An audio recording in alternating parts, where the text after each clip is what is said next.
Welcome back. I'm here again with Grant Cameron. Today, we're going to talk a little bit about portals.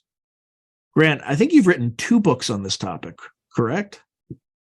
One for sure is portals at Mount Shasta. I've talked about it a lot in books because it's an important concept in terms of understanding what's going on and what the ground level of the thing might be. But yeah, I've been fairly interested. I was just thinking this morning, I walk to McDonald's every morning, and that's how I get my sort of inspiration. I walk quite a bit. And I was thinking to myself, like, how did it get in portals?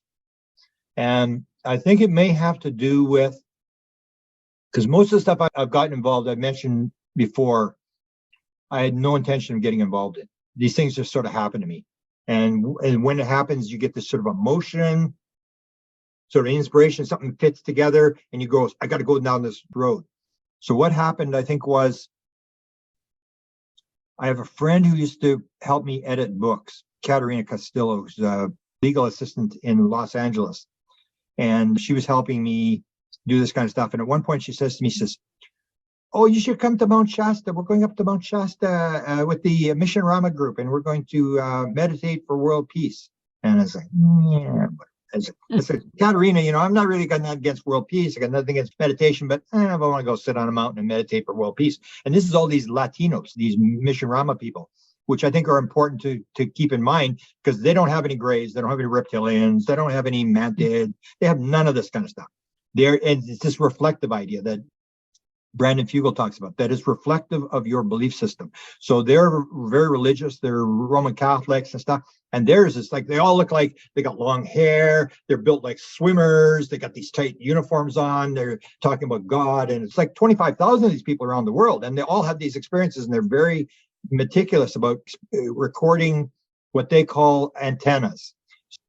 What they do is somebody will get a message, and then they'll wait for a second person to get the message inside the group, and they will not confirm the first message until someone gets the same message. And that means they're in contact. This is an actual message. So they have these people called antennas inside each group. And so they were going up on this mountain, and I said to Katerina, I don't really want to do this. And then I figured, well, she's helped me do all these books for nothing. She just helped me out. So I should go to California. So I live in the middle of the country. So I go, okay, we're going to go to this California. We're going to go to this, whatever this thing is. And I knew that they'd had this, what they call them, xendras. We call them portals. They have a different word for them. And it's a different, almost all the xendras are different. All the portals are different.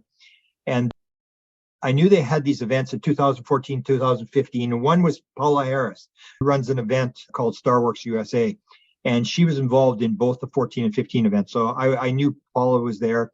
And so I said to my assistant, I said, you want to go to California? We'll go set up a mountain. We'll meditate for world peace. Yeah, let's go. So we're going across, and this is how they get dragged into this rabbit hole. So we're going across, we're driving across the country. It's a 3-day drive. So we're driving, second day, we're driving into Reno, Nevada. We're going to stop there for the night. And then we're going to make the last road trip up to Mount Shasta, up to the 4,000 foot level at what they call the sand flats on Mount Shasta. And suddenly the phone rings. And I knew already, because Chris Bledsoe had given me a message that turned into a book called Tuned In, the Paranormal World of Music, where he said, the beings have a message for you, the guardians. I said, got a message for me? And he said, yeah, you got a message for you. They want you to know the messages in the music. I said, well, Chris, you may be talking to the wrong guy, Chris. I'm a radio talk guy. I don't listen to music. I have no interest in music. I don't play music. All my family's musical. I have no interest in music. Well, so when that message came in, I said, hey, get the message. And he said, it's from Antarel. So they're one of the beings that they deal with is Antarel. And he's this 9 foot, 10 foot tall guy. He's very stern looking, but he's got this gray sort of hair and very well built and stuff like that.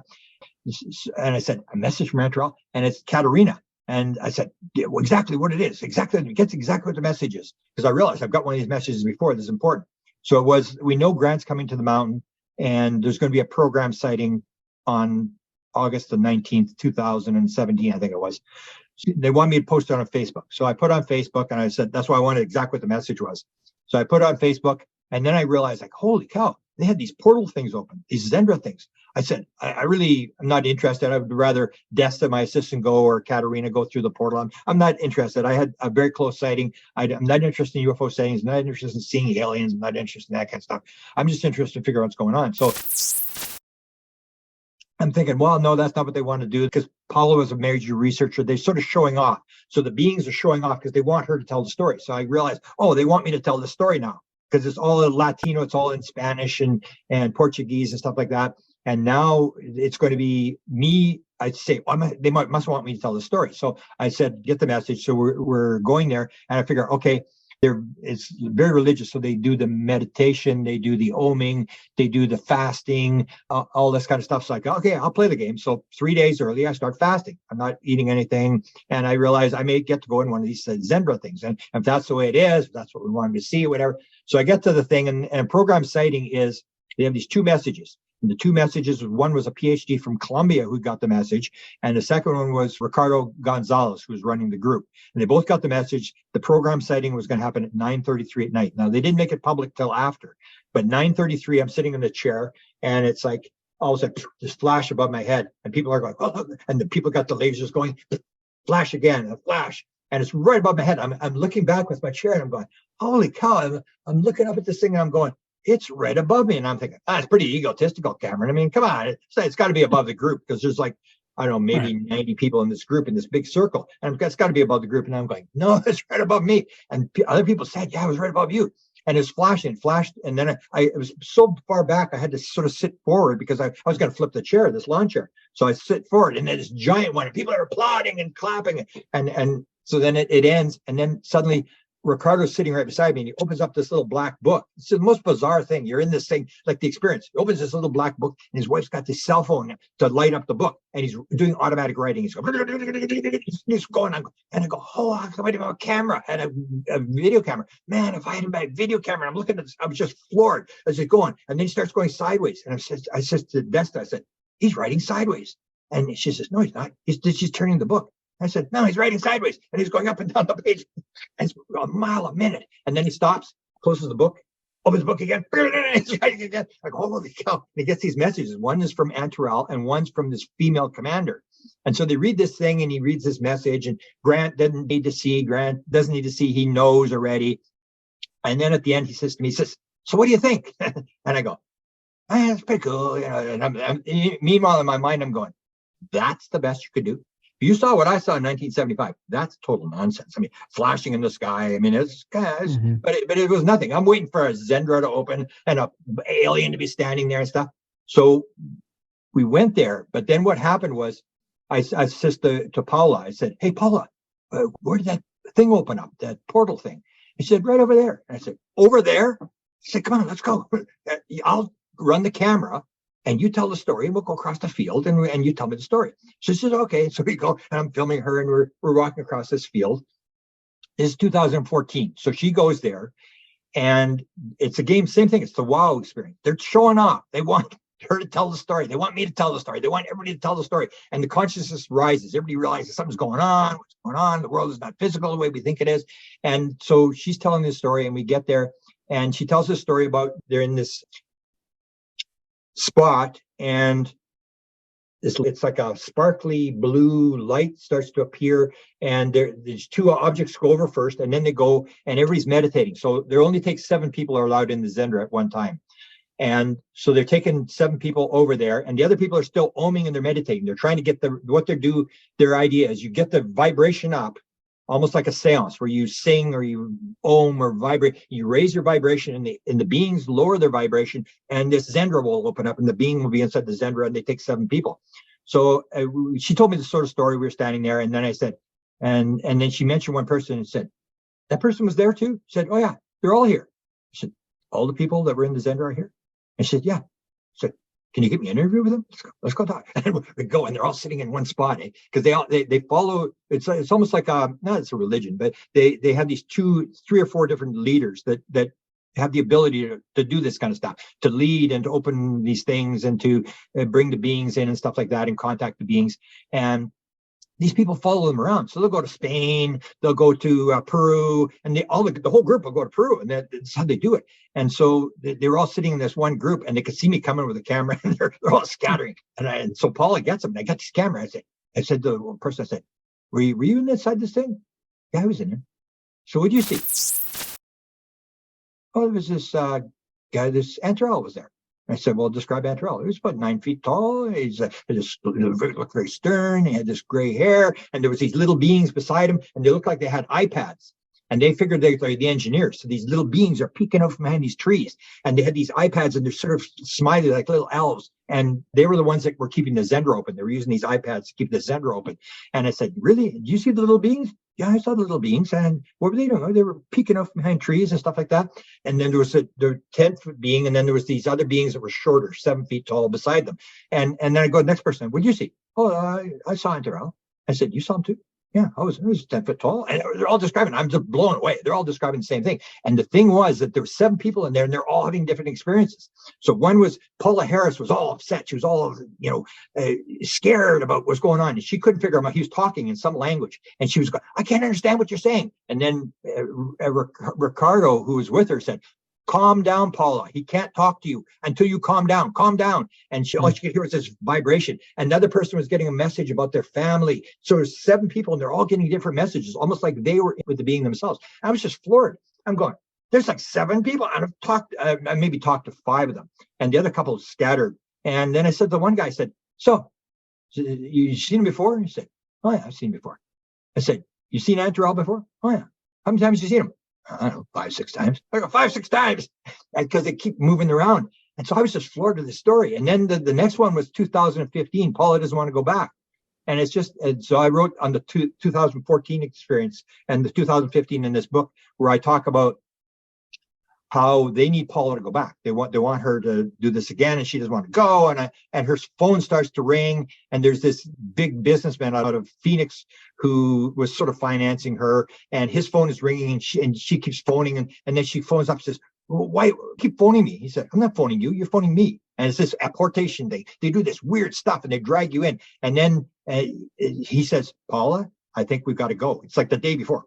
This is a definite sign they want you back there, Paula. Let's go. And then we go back. They go back on 2015.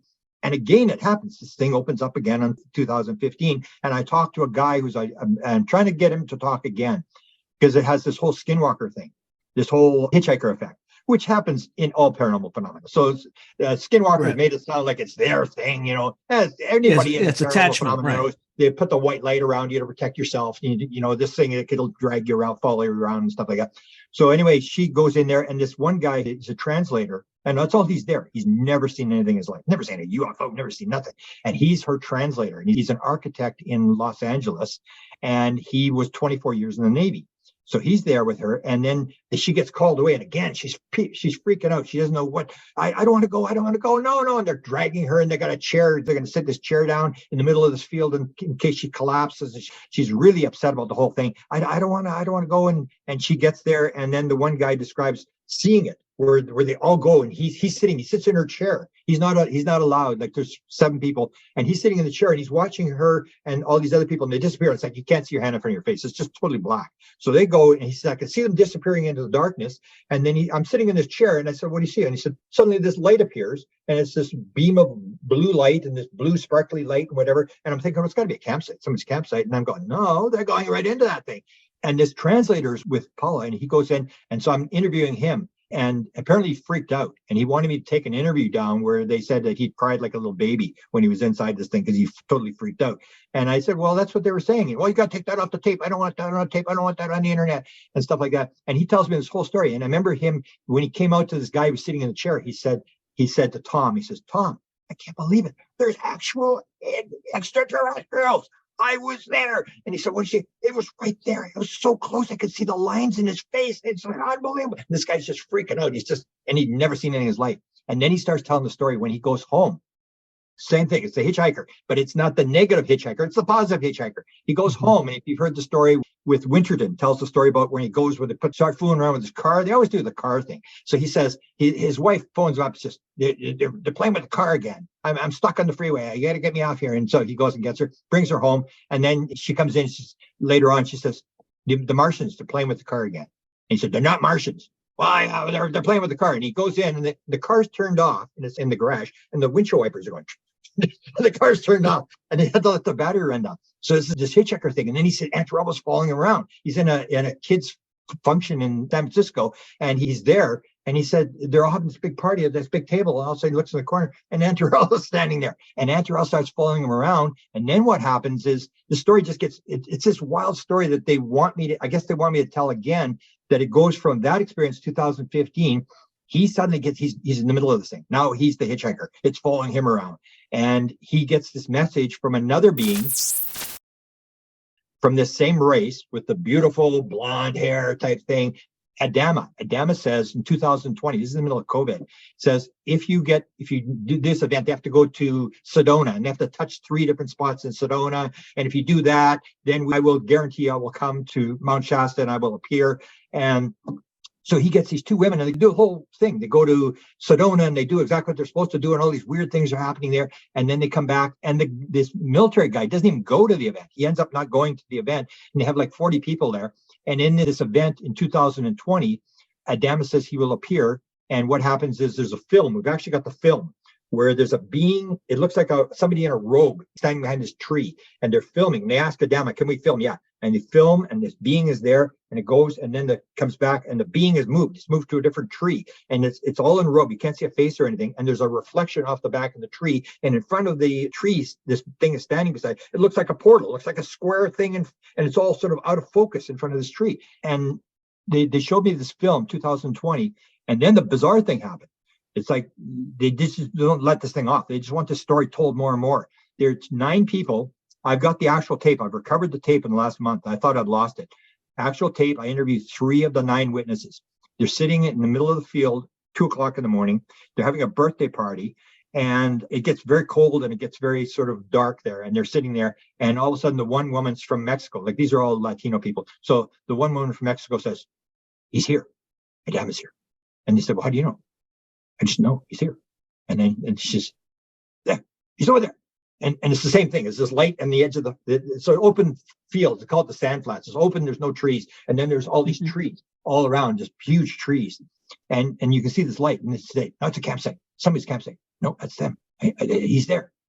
He wants us to come over there. He's just getting this message. He wants us to come over there. And the other people, there's 9 people are going, we can't go over there. It's dark. I mean, there's potholes. Somebody's going to break their heart.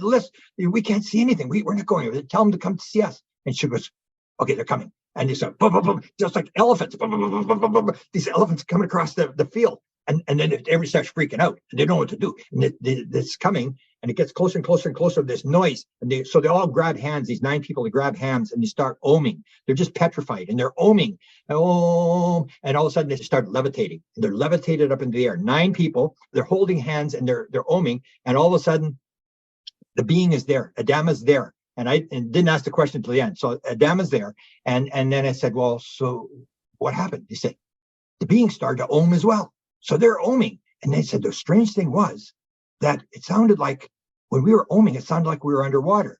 And I didn't say anything, but I immediately knew you're inside a Xendra. Because the guy, remember I told you the guy, it was the 747 United pilot. He said it. They all say it. When you're in it, you're off balance. It's like the gravity doesn't work and you're sort of off balance and you feel sort of like nauseated. And the other thing is when you talk, it sounds like you're underwater. So these people said, sound like we're underwater. And I said to the one guy, I said, well, so how long did this go on for? He said, I don't know, 2 hours. And I said, so they were there? You actually saw Adama? He said, yeah, I saw Adama. I said, well, who was with him? How many people? He said, there were as many beings as there was trees in the forest. And I said, really? I got this on camera. He goes, yeah, really. And these people didn't want to talk. And what happened was that they had told this experience, and then I wanted to document it. So Katerina, the same girl, had made these arrangements, and she was the translator. And it's kind of hard to watch the interview because there's translation going on. And none of them wanted to talk. They said, this is a very private event. We really don't want to talk about this, whatever. And then when it got into the interview, it was like they're all fighting to talk. It's like, oh, man. And I couldn't believe when he said there's many trees. I said, there was that many? And I said, well, what happened? He said, it sort of ended. Then we went to our tents, and they were still moving around the tents. You could hear them moving around the tents. And the people were so petrified that it was like near this 2:00 in the morning. So it was almost like 2 hours later. It was almost when it ended, the sun was starting to come up. And the people just took their tents and they left. They were so scared as to what had happened. And so you have these events. And then one of those people, it followed him home, and they started sending me these photographs of this stuff inside this guy's house, and it had followed him home, and now it's still going on. So I tried to talk to the guy, the 24-year military guy, and he's not answering the emails. But he gave me an interview that he said if I never put it out, he would let me have the interview. And he told me this whole original story of what happened. But it's following him around. And now, because he didn't go to that event, now it's following some other guy around. And you get this sort of thing where this Xendra story. And they're the only ones that have these events where they can actually open these things. And there's photographs, there's videos of these Xendras, and there's all these different stories. And it's the same idea where you go inside it, they'll describe Ganymede, that there's a planet off of Jupiter. And then when you step through the portal, when they were in Mount Shasta, there was a being inside, and they were all interacting with this being. But in other cases, they step, and it's like you step into another world, just like that. So I got fascinated with this kind of stuff. And actually, the way this whole thing fell apart was the CIA was very interested in this stuff. So Ron Pandolfi, the rumor story is that Ron Pandolfi's wife comes from the other side, that she's not all human. And this story's been told, the rumor's been told, and she's not really gone on camera about it. And she said it's not what people think it is and stuff like that. But anyway, so they were interested. And one of the guys that when this original thing was happening, when we were going to go back in 2020, one of the guys that worked with Ron Pandolfi was a guy named Kevin Albert. And Kevin Albert had been through a portal in California at Napa Valley. And so he was going to come to the event. And Ron was going to send him to the event because they figured they wanted to know about these Xendras, whether they were related to portals and stuff like that. And so at this point, I phone up Kevin Albert and I say, hey, Kevin, we just had a big experience happen at Mount Shasta. There's 9 people levitated into the air. We know who they are. We know how all these witnesses are. And this whole thing with this being, and we got on camera and this sort of stuff. And I said, isn't it about time that you told me what the CIA knows about this? He said, okay, I'll make a deal. Said, you do a documentary, these people go on camera, you go into Hollywood, and I'll tell you the other side of the story. And then, of course, as soon as they heard who I was dealing with, it was like, gone. Nobody's talking to me. It's sort of like CIA or whatever. But then you see that CIA is really interested. And the key piece of evidence I guess I got for the portal thing was Ron has always talked about this thing in the desert. There's this thing in the desert, and Dan Smith talks about it. He's sort of the guy that leaks all his stuff. He talks about it. And I remember one experience where Ron's wife and Dan Smith was on there. And she said, no, there was a statement came out. Dan, you had 3 chances to go to the portal and you chickened out every time. He said, no, I didn't. And then Ron Pandolfi's wife says, yes, you did.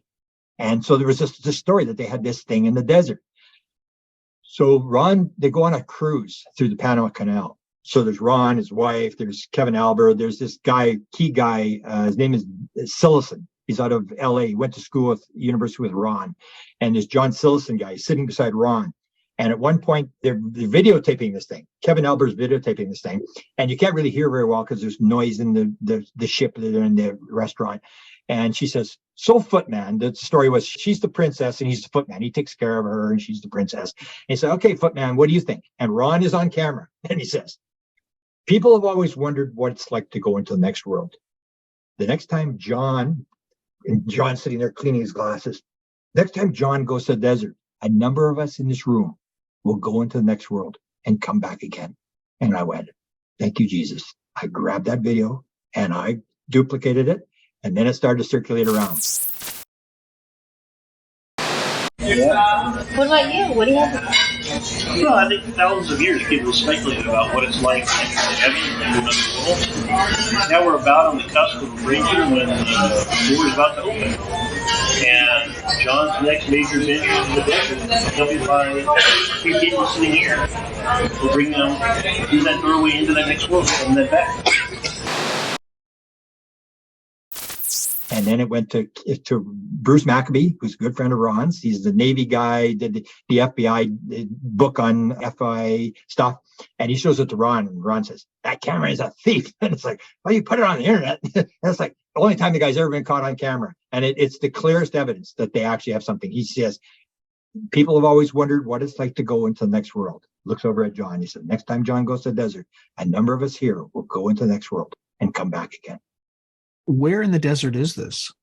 We don't know. We're assuming Area 51, or I'm not sure. They just call it the desert. And we're going to go. And the other one was there was Joe Firmage. If you know the Joe Firmage story, Joe Firmage was working on this. He got this experience in the 1990s with this tall being that had to bend down when he was in the room. He's so tall, he had to bend down. And then he said, I want to go to outer space. And then the being said, why should we help you? And he said, because I'm willing to die for it. And he starts working on this gravity control thing where Ron is involved and Fugel is involved. Fugel said, we never believed this would work for a minute, because he's on camera. They've got this thing going, and Fugel's on camera and Hal Puthoff's on camera and stuff like that. And so there was this whole story that he was working on the portal. I remember one really significant, and these are the things that really stick with me when you say there's not making this up, is they're having this interview with Fugel, and Ron's in the background again. He's not on camera or anything. And his wife is running the show, and they're talking to Firmage.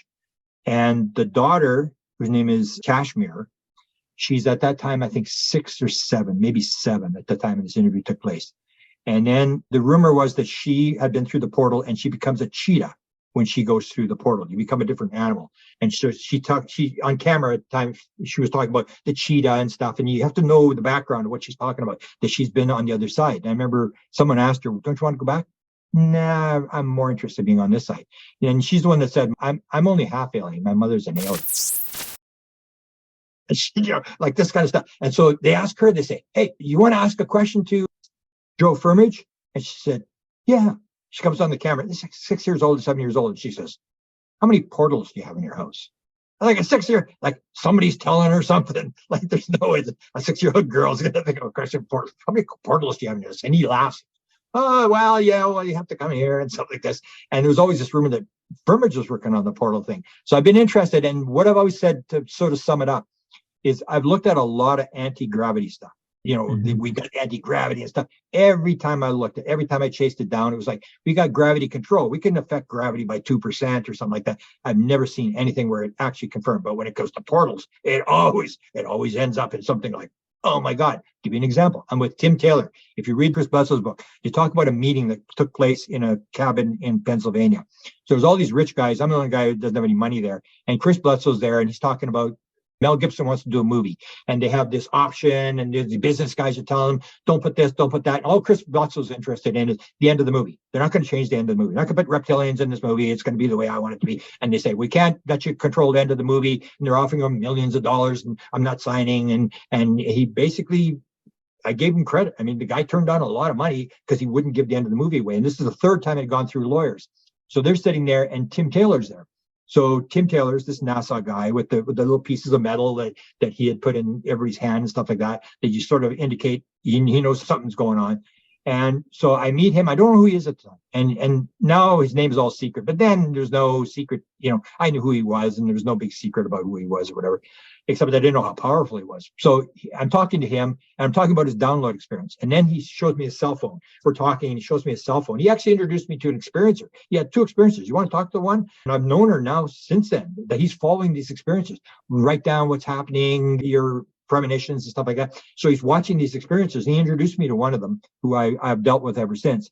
But he shows me this photograph, and it's these 2 guys. You heard this story? I tell the story. These guys are flying through space. It's a painting, and these 2 guys, they look like they're in pajamas, and they're flying through space. These 2 guys, and he says, "What do you think of that?" And I go, "I don't know, Tim. That didn't mean." And then he goes, next photograph, and it's all these balls in a painting, all these balls, big balls going down like in a tunnel, and they're all going into this tunnel to smaller balls. And I go, "Yeah, I don't know." And he shows me this thing of 3 different photographs of this eclipse taking place. And I go, "Yeah, I don't know." And then he shows me another photo. He said, "What do you think of this?" And he shows me this photograph of this 56, 57 Chev on top of a parkade. And he says, "Can you see in the back seat?" And you can see there's something in the back seat. He said, "There's a postcard." I said, "Oh, yeah." He said, "You know what it says on the postcard?" And I have to only paraphrase because I remember exactly what he said. But he said something about, "I wish I could travel through time and space to be with you." Some guy writing to his girlfriend, or the girlfriend writing to the guy, or whatever. And I said, "That's what it says?" And he said, "Yeah." And then I'm going. And he says, "You know where this is?" And I go, "No." And he says, "Hughes Aircraft Building, outside of LAX." And I go, "Still doesn't mean anything to me, Tim. I don't know what you're talking about." He said, "That's where the jump room was." And I go, "Huh? Can I see those photographs again?" I go, "That's where the jump room was?" He said, the one with the 2 guys flying, that's right outside the elevator." And I go, "Holy cow." And I actually contacted, what's his name? The jump room guy that was claimed he went with Obama to Mars. I said, "Hey, which building were you in?" Because there's 2 buildings. There's 999 Sepulveda Avenue. And I said, were you in the back building or the front building when you were a little kid and they were putting you through the jump room? He said, I don't remember. I was a little kid. I don't remember if it was the front building or the back building. And this thing, so and I said to him, I said, wow, that's pretty cool. And then I said, well, I'm going to take a photograph. He said, watch out for the guard. There's a guard there. Make sure the guard doesn't see you taking photographs of these things. And I go, okay. So next time I go to LAX, man, I'm on, off I go to 999 Sepulveda Avenue. And sure enough, here's these paintings. And I photographed these paintings. And then years later, it's the same thing. I'm sitting there and all of a sudden I go, why did Tim show me those photographs? What was Tim doing at Hughes Aircraft Building? Wonder if this is real. Maybe this is for real. Like, why would he be going there? Why would he show me these photographs? He's getting my reaction to these photographs. And that's why I say with the portal thing, every time I track the portal thing down, it's like, hey, is this real? I mean, it's like there's maybe something to this. This is really a real story that they have this kind of stuff. And so I'm just fascinated with the story of it is. And you can see why like Skinwalker, if they have a portal that opens Skinwalker, of course they're going to go. They're going to try to figure it out. And then even the stuff I've got, I don't know if you saw the photographs I just posted.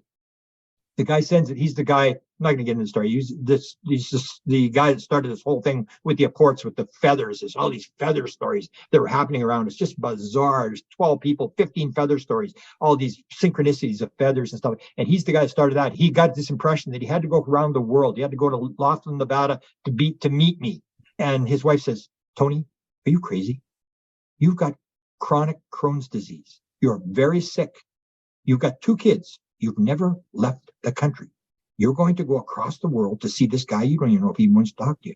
So he sent me a photograph just the other day. He sent me these photographs. He said, I'm not going to say what they are. I'm not going to, I sent the interview before. You didn't say anything. Here, take a look at these photographs. And it's like, it's in the sky. And it's sort of foggy. It's like black, sort of the middle. The second one, the middle gets darker. The third one, I'm going, that's a portal opening. I've never seen a portal, but that looks like a portal opening, whatever this description. And he wouldn't say, he just said, I don't know what it is. So we posted them. Nobody really made any comment. I posted the photographs up there, but that's the kind of stuff I just fascinated with this portal thing. And it's sort of like a link in how they're explaining to us.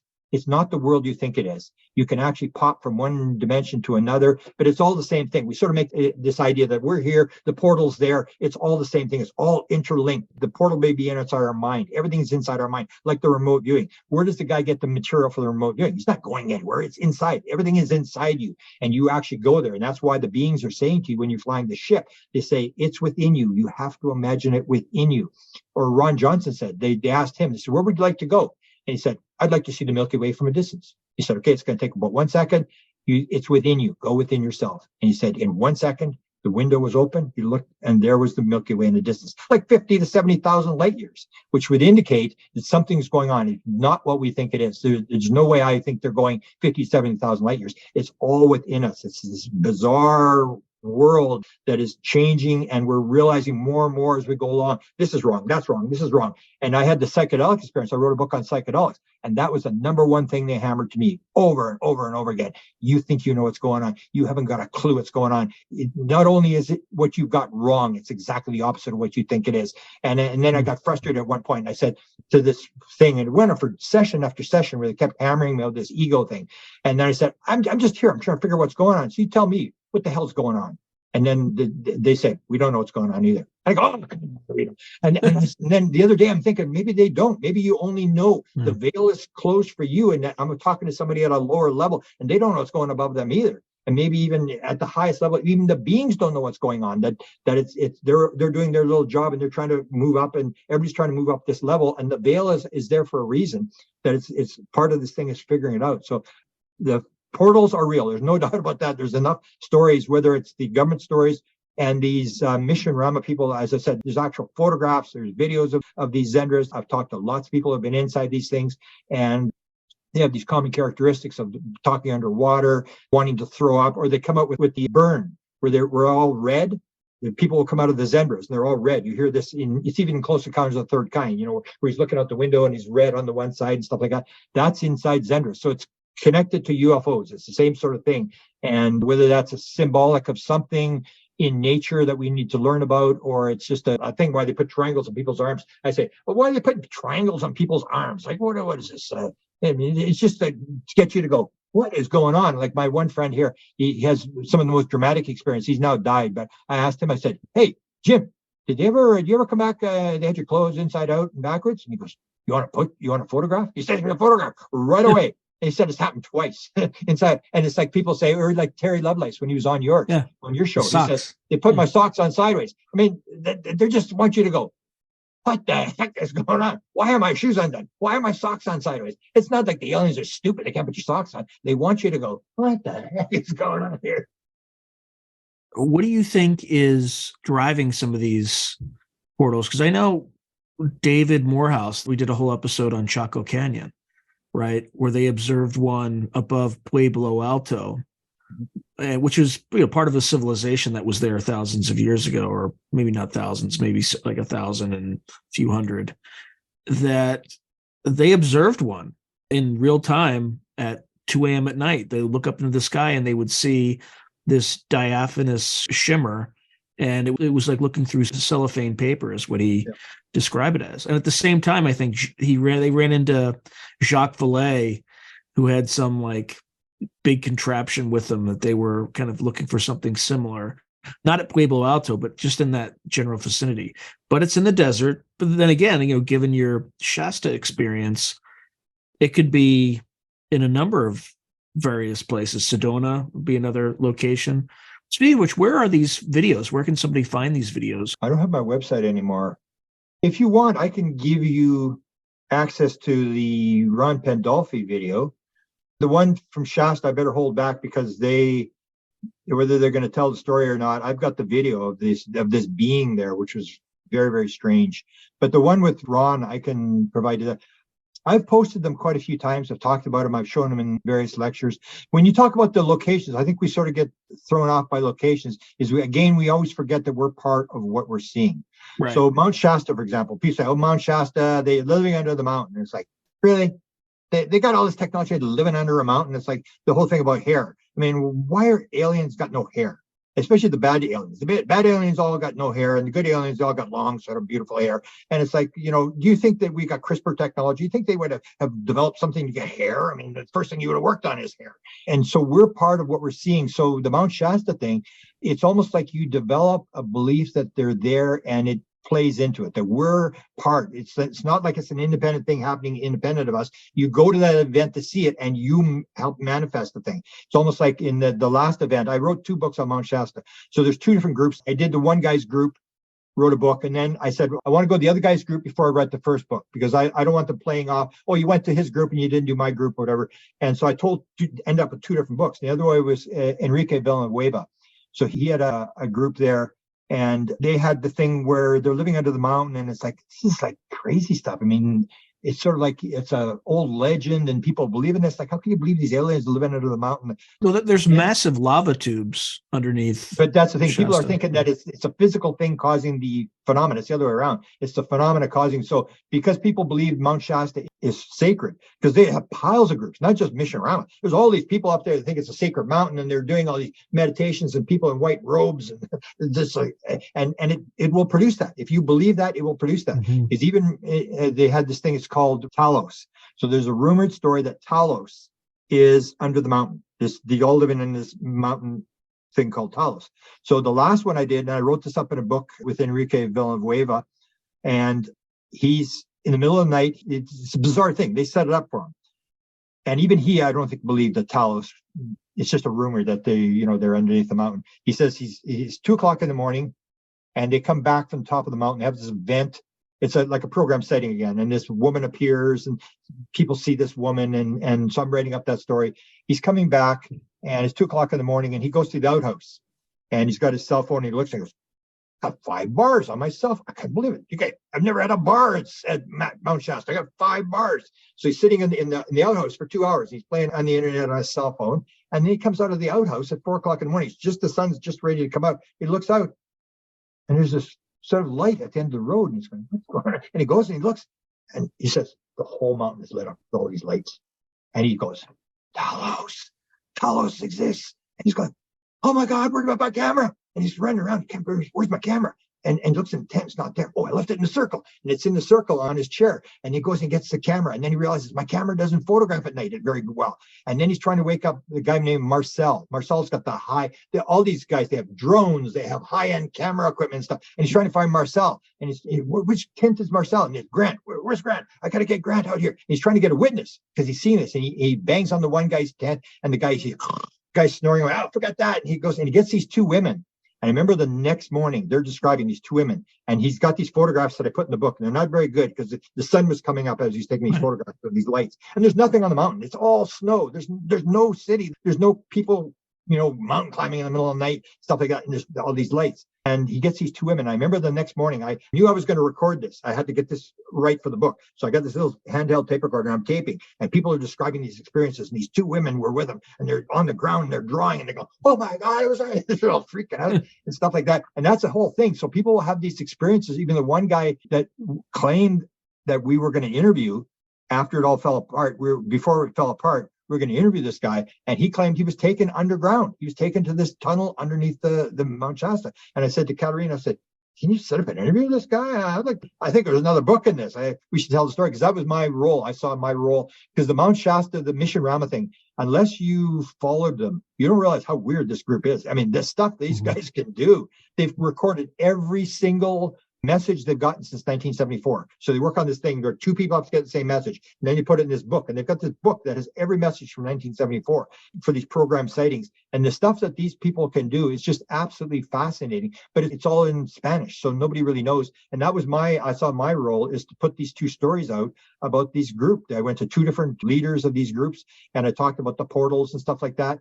And then you see the government, and that's where the government wanted to send people because they realized that this is the real deal. These people are tapped into something. And I'm sure they're following these Mission Rama people as well, trying to figure out how they're doing this thing about the vibration, how you raise their vibration, they lower their vibration, or how does the portal open, or who are these little guys with the iPads that seem to be keeping the thing up? Or people describe that when you're not ohming, the guy who was in the 747, he was inside one of these portals, and it goes according to your last name. You have sort of structure inside Latino society, and he was at the sort of the bottom. So there was 50 people, and they took in 7 groups. So he was in the last group that went into this Xendra. They took 7 at a time. They went in the Xendra. And he said, as they were going in the Xendra was starting to collapse. And they're all holding hands and they're ohming. And they're trying to get the Xendra to go back up again. And this is like a 747 United Airlines pilot. You go, and so I can see people like Pandolfi would be all over this. They'd be watching, not making any comments or something.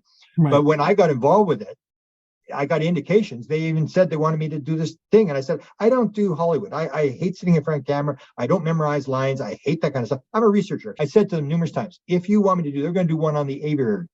I said, if you want to do with all these guys that were there, Kit Green and Put Off and what they were doing and their bird names and all this kind of stuff, I can help you for nothing. I'll give you I'm not going to sit in front of the camera. I'm not going to be the guy directing the show and running the thing. I'm a researcher. I'm the guy who's trying to figure this thing out, playing the chess game and stuff like that.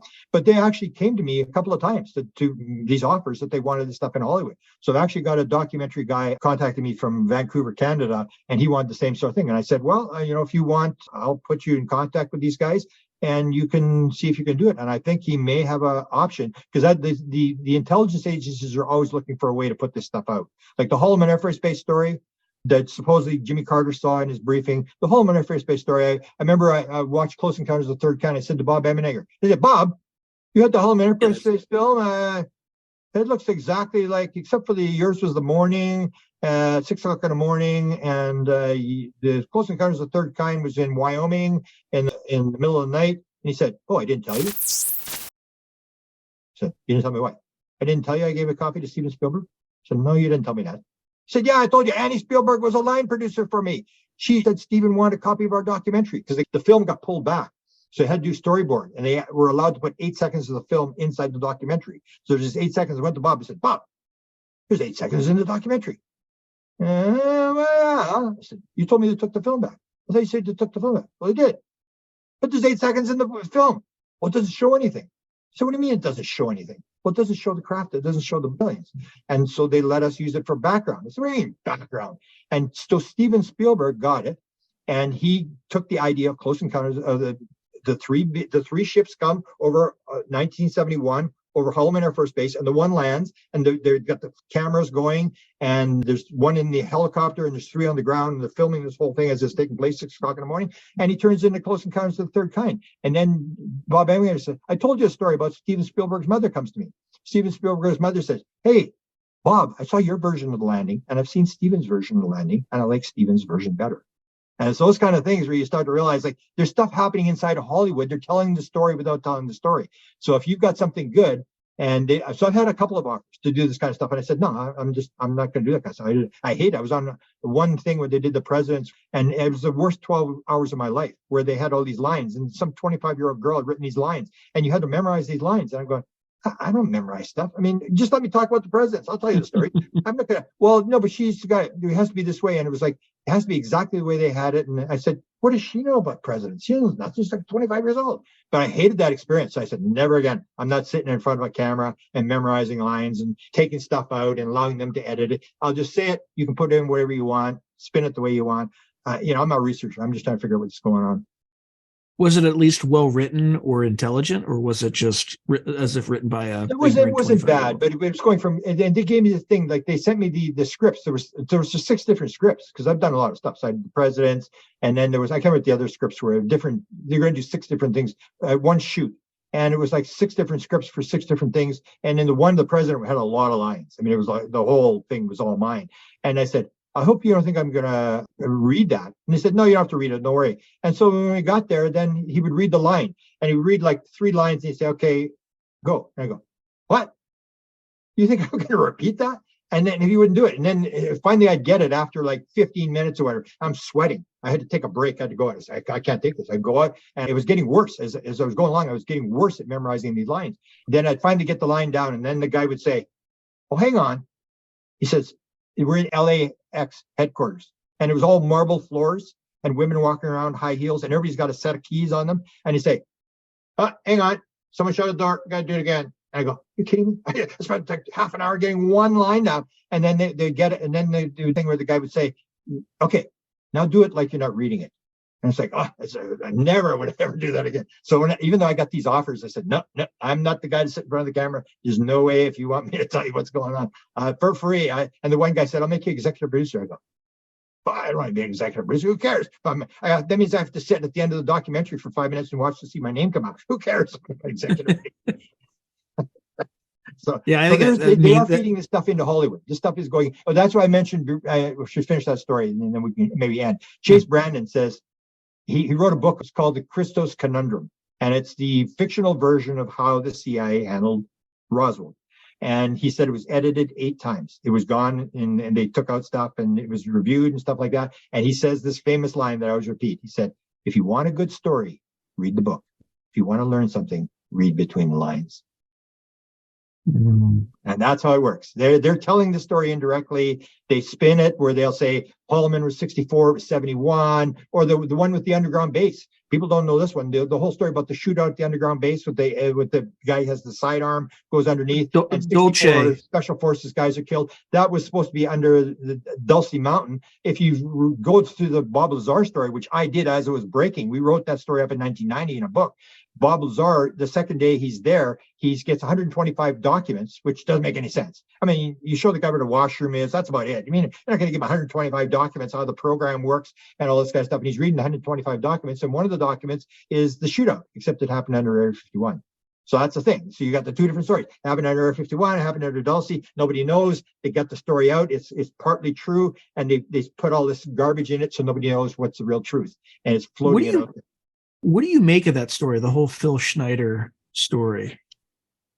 Well, I think that's when I saw they put it in twice. It may have some truth, because I go through this whole thing about people talking about the evil aliens. And I say, if you look at Rendlesham Forest, the 2 people were injured in Rendlesham Forest. There was like 50, 60 people involved there. Who were the 2 people? John Burroughs, who had his gun. They were going to take the M16s out there. And then they said, well, it's kind of obvious. So they didn't take the guns out. And he takes his sidearm. And when the thing flared up, Peniston yelled, open fire. And he pulled his sidearm and he got hit.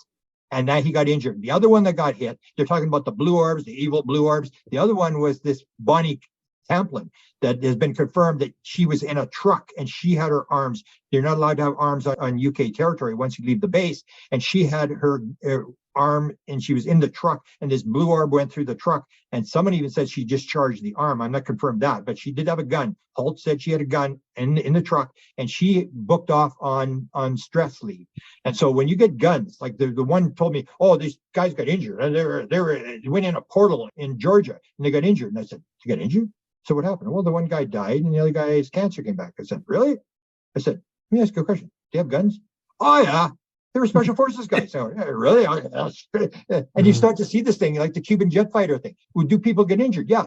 Cuban jet fighter, the same time they shut down the weapons at Malmstrom, the 10 nuclear missiles, Cuba had an intrusion of a UFO coming over at 30,000 feet into Cuba, and these two MiG-21s were scrambled, and the U.S. intelligence, the Navy intelligence out of Florida was picking up the communication. They were listening to this whole thing, and they said they locked on, and they said, take it down. And they locked on. As soon as they got locked on, the wingman in behind said, he's gone, it disintegrated, the plane's gone. And so, yeah, you want to get, it's a reflective thing. Whatever you put out comes back. And that's what's told at Skinwalker Ranch with Travis Taylor. I put it out there the other day and people were mad at me. I said, he's saying, oh, this is all, you guys are all crazy, swearing away. You guys are all crazy. And this is just a piece of land. Don't tell me this thing is alive, whatever. And like 2 weeks later, gets zapped by the radiation. I thought it was so funny. I was like, yeah, you don't think it's real?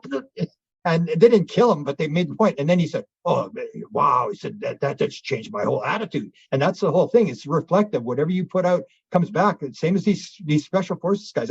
I have no sympathy for these guys at all. They were hunting the Skinwalker, and suddenly the Skinwalker was hunting them. And they went back, and there was wine bottles flying across the rooms and smashing against walls and stuff like that.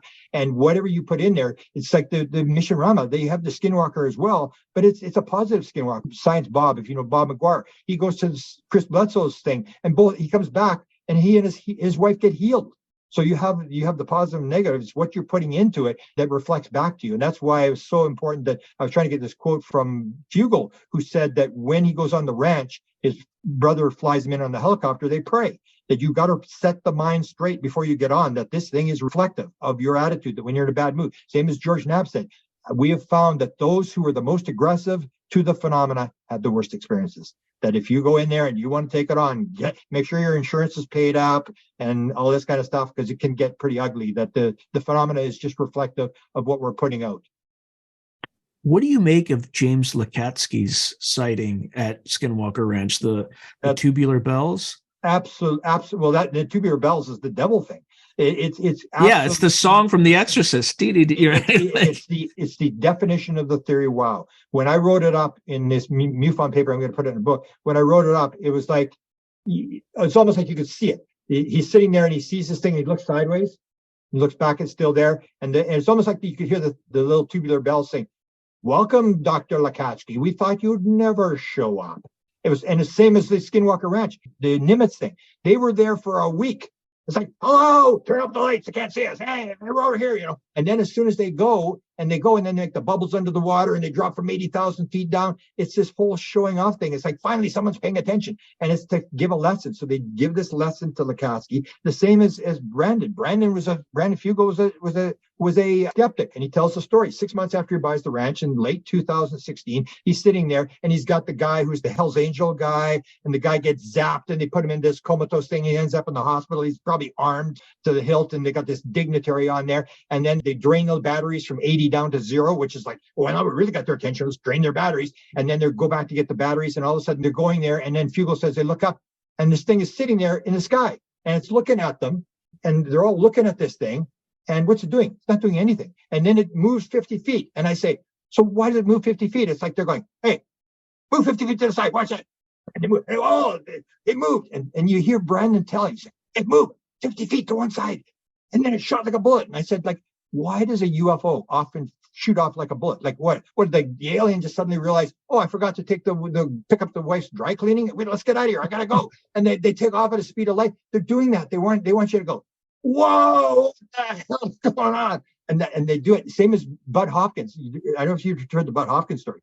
How did they drag Bud Hopkins in? Bud Hopkins, people don't know, Bud Hopkins was involved in War of the Worlds. He was a 7-year-old kid, and it happened in New Jersey. The War of the Worlds happened in New Jersey, and they were listening on the radio, and his parents were listening to the War of the Worlds. And the neighbor came in with his gun, and he said, "They're going to get these Martians. Let's go. We're going up on top of the hill. Come on, let's go. I got the guns. We're going to defend the town or whatever." And then Bud's father said, "No, we don't want to go." And his mother was crying, and Bud's looking out the window, and he's looking to see if the Martians are coming or whatever. And that's where he gets this whole fear thing. His whole career is the aliens are these fearful things. And then what happens in 1964? He's driving down this road, and he's with these two British people, and he's driving down the road, and all of a sudden, this flying saucer is right above the car. Plain daylight, just sitting there, not doing anything. And it's like, "Hey, Bud, can you see us, Bud? We're here, Bud. Take a look." And he goes back the next day and he retraces it. How long did it take? How far did he drive? How long was the thing there? And yet he's still skeptical. He's skeptical of the Betty and Barney Hill. So then they really drag him down the rabbit hole. So in 1975, the same year I got involved, the same year Linda Howe got involved, the same year Stephen Greer got involved, the same year there's all piles of people got dragged down the rabbit hole. Travis Walton's abduction was in November, when they shut down Malmstrom and Loring Air Force Base. Every night that Travis was gone, there was a nuclear missile intrusion inside Malmstrom or inside Loring. Every night that all happened in November 1975? Travis was November 5th to the 10th, but started on about the 31st, and it went for about 2 weeks. It was Loring, Wordsworth, Minot, Malmstrom, and the fact was that every night that Travis, I'm going, is this coincidence that Travis and Linda Howe got involved? Linda Howe, just the same, that's when Linda Howe got involved. Her brother's a helicopter pilot, Malmstrom, and he phones her up, he says, "Linda, she's never done a UFO story, never done calculation, nothing. Linda, there's all the people's pagers were going off in the officers club, and this UFO was over top of the nuclear, and that's how she gets dragged into this whole thing. Travis gets dragged in, they're dragging us in."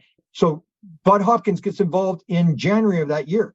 He's buying liquor at the corner store, and the guy says, "Hey, Bud, I had this really weird UFO sighting." He said, and it's the one in Close Encounters where the guy's driving down the street, and all of a sudden he sees the guy. He's going like, pass, like, you know, and the lights are getting closer, and he's like, "Why did you just pass me?" All of a sudden the lights go up like this over top of the car. That's the sighting. That's where it comes from. It comes from this Bud sighting. The guy says, and it went over and it landed in this field.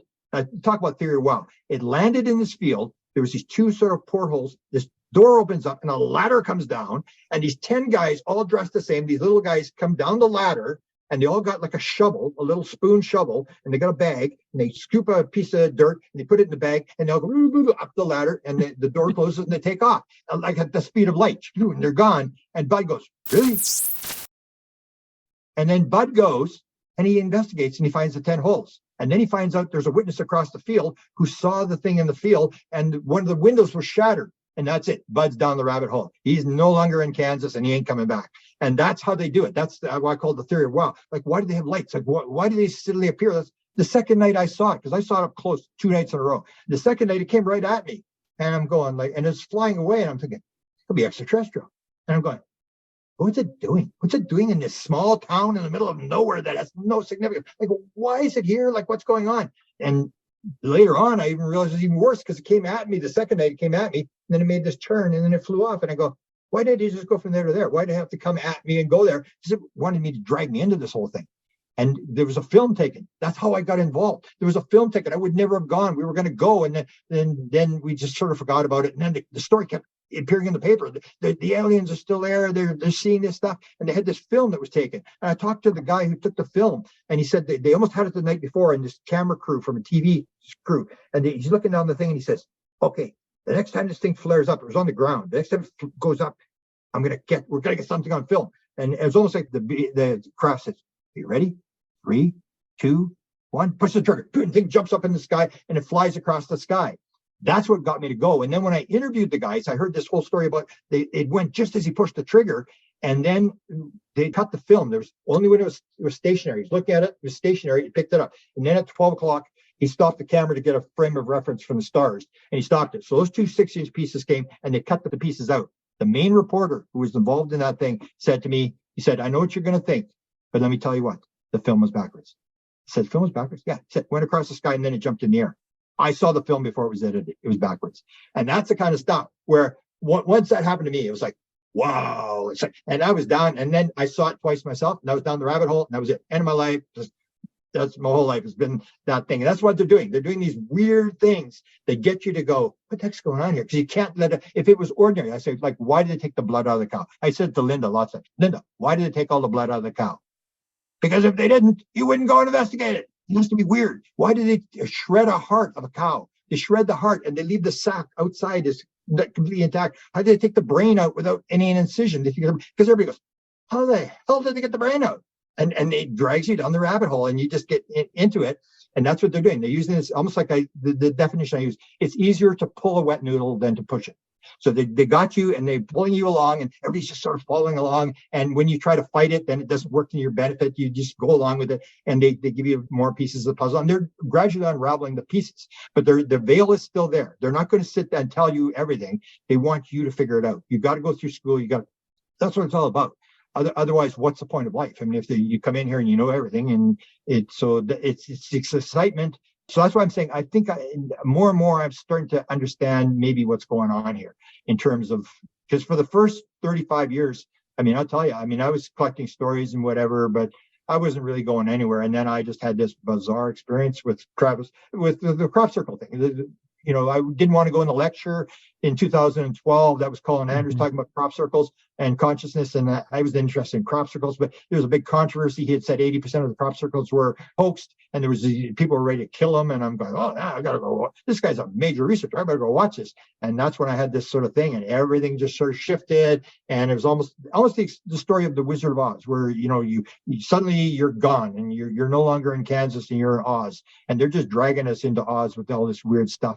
And the more we put it together, the more it sort of makes sense. But it's this thrilling type thing that it's like you. I mean, you can't let it go. I mean, you couldn't drop it. People don't realize how obsessive. Same as a near-death experience. When people have near-death experiences, 75 to 80% of people who have near-death experiences get divorced because they just flip out. They just like they're totally different people. And I just knew you're not the person I married. I can't take you anymore. You're so obsessed. Like Ray Hernandez, when he contacted me, when he had his experience, the dog getting healed, then he says, okay, if my wife's seeing these things, well, I want to see one too. And so he's standing outside he's waiting for some guy to bring some court papers to him, whatever. And he says, okay, well, I want to see one of the things with stained glass windows that my wife sees. And then he's sitting there, and I knew that was going to happen 15 minutes later. He said it was like Wembley Stadium the next day to his house. And he's going, holy cow. And he was sleeping 2 hours a night. He was reading every quantum physics book and stuff like that. And his wife was ready to divorce him. He just went like totally off the deep end because he was going like, there's a consciousness connection. He says, it's just unbelievable. So he goes on the internet, consciousness, UFOs. And of course, my name pops up.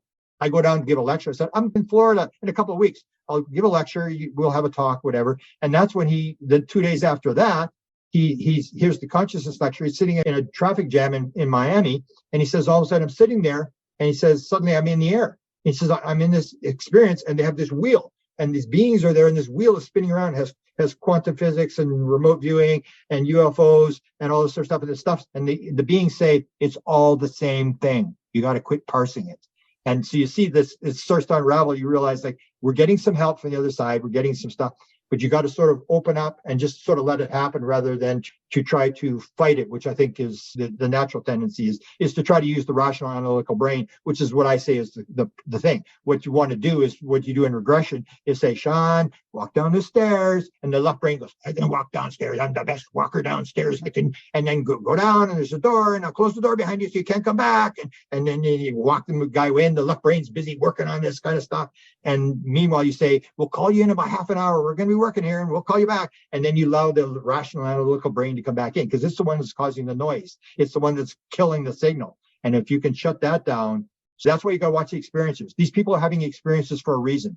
They're tapped into something, and we better start listening to them if we want to understand what's going on. It's almost just like when you're trying to focus on doing something and nothing happens. You're like, it's not going to happen. And then you look back and it happened, right? Yeah. Take whatever you will of this. But the other day, it was blue skies, not a single cloud in the air. And I just randomly look outside. Everything's blue except this one cloud formation. I'm like, there's something about that cloud. So I'm looking at it, and I'm just tracking it, watching it across the sky. I look away and kind of forget about it. I look back, it's gone. Now, maybe the wind blew it, but it was just And there was something in the back of my head. I'm like, that can't be a cloud. That cannot be a cloud. Yeah, but again, and it gets you thinking. It's like my father in 76. I had my experiences in 75. My father was a pilot for the Canadian government. And he tells the story. He says, we're flying the DC-3 coming into Winnipeg. We're at 12,000 feet. And there was a DC-9 up above us at 30,000 feet. And there was a UFO right in behind the DC-9. It was like 100 feet across, right behind the DC-9. And so he's the pilot, and he calls the Winnipeg air traffic. He says, what do you got on the radar? And the guy says, we got you, we got this other plane, and we got the DC-9. So what do you got behind the DC-9? And then the guy says, we don't got nothing, just the DC-9. He said, you got to have something. We're looking at it right now. And I goes, nope, it's got the DC-9. And then my father said, he looked away for one part of a second. He said, look back, and it was gone. So then, of course, I made the mistake of telling the National Enquirer, because they were going to call it UFO, this place the UFO capital of the world.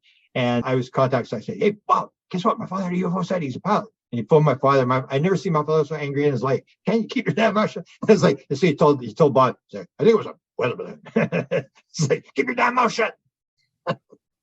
all right, my friend, we could talk all day long, but I think now's a good time to end the episode. So I appreciate your time. And as always, I always feel a little bit smarter after these interviews. So I appreciate it. Okay. Keep up the good work. Thank you, my friend. If you enjoyed this video, please click on like, subscribe, and the notification button so that you're alerted anytime I post something new.